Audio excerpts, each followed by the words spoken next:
El gobierno de Javier Milei ya cambió la mitad del gabinete.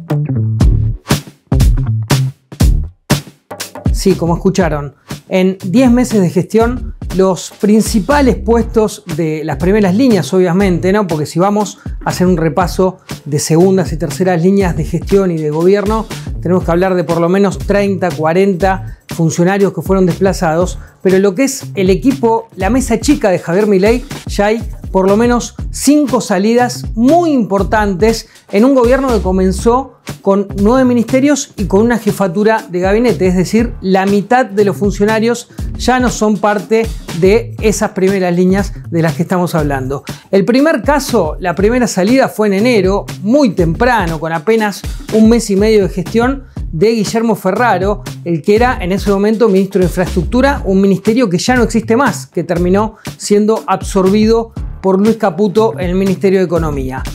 Después terminó saliendo un funcionario que no tenía rango de ministro propiamente dicho, pero que era el titular del ANSES, nada menos, que era Osvaldo Giordano, de la administración de Juan Schiaretti en su momento en Córdoba, que llegó al gobierno de Milei, y que era un funcionario que uno preveía iba a estar durante mucho tiempo al frente de la ANSES, duró menos de un cuatrimestre.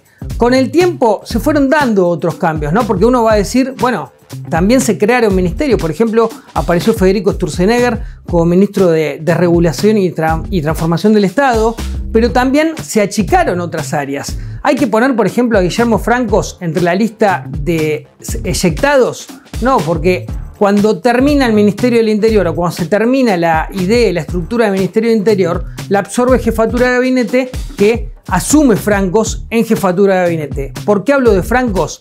Porque Francos fue el que reemplaza a la tercera víctima de este gobierno de Javier Milei, nada menos que Nicolás Posse, alguien muy influyente que Milei tenía muchísima confianza depositada. Bueno, en menos de un semestre la situación y la propia gestión se lo terminó comiendo como funcionario. Pasó el tiempo, obviamente siempre en el marco de estos continuos despidos, de estas idas y vueltas que se dan semanalmente y que sobre todo, por ejemplo, afectan a un ministerio muy importante que es el de Capital Humano, de Sandra Petovelo. Sandra Petovelo, una ministra que sigue en el cargo, muy empoderada, que tiene muchas funciones. Bueno, hay segundas, terceras líneas de ahí que entran y salen constantemente. Pero, como decíamos, vamos a hablar de lo que es las primeras líneas. Ya repasamos 3 casos, quedan 2 más. Mario Russo, ministro de Salud, termina dejando el cargo.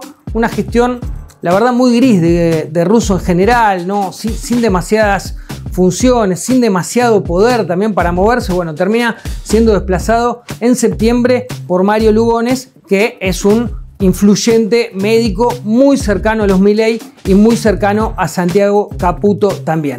El último caso, creo yo el más resonante, realmente muy importante, porque se trata nada menos que de la canciller, es Diana Mondino, que mandó a votar una decisión bastante polémica, bastante controvertida, que hay que ver si la mandaron a votar, si ella se cortó sola, si Argentina como país termina defendiendo a Cuba en lo que tiene que ver con el bloqueo de Estados Unidos. Bueno, eso será discusión de especialistas, sobre todo si Mondino efectivamente pensaba ella y tomó la decisión por sí misma, o si la mandaron a tomar esa decisión. Bueno, lo concreto es que en el final de octubre se termina confirmando la salida de Diana Mondino de la Cancillería para que asuma Gerardo Huerten, que hasta este momento era embajador en los Estados Unidos. Por eso, en resumen, en un gobierno que tiene salidas periódicamente en lo que tiene que ver con segundas y terceras líneas, cuando digo periódicamente es una vez por semana a alguien terminan echando. En lo que tiene que ver con primeras líneas, con esa mesa chica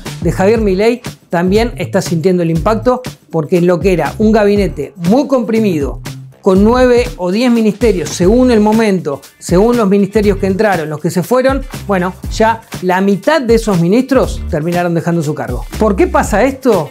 Y me parece que hoy lo explicó bastante bien Manuel Adorni, alguien que cumple al pie de la letra todo lo que tiene que ver con la bajada de línea que impone el propio gobierno, imponen los Milei. Es que si van en una línea diferente o que el gobierno cree que es diferente a la del presidente, la decisión inmediata prácticamente, como sucedió con Mondino, es que terminen dejando el cargo.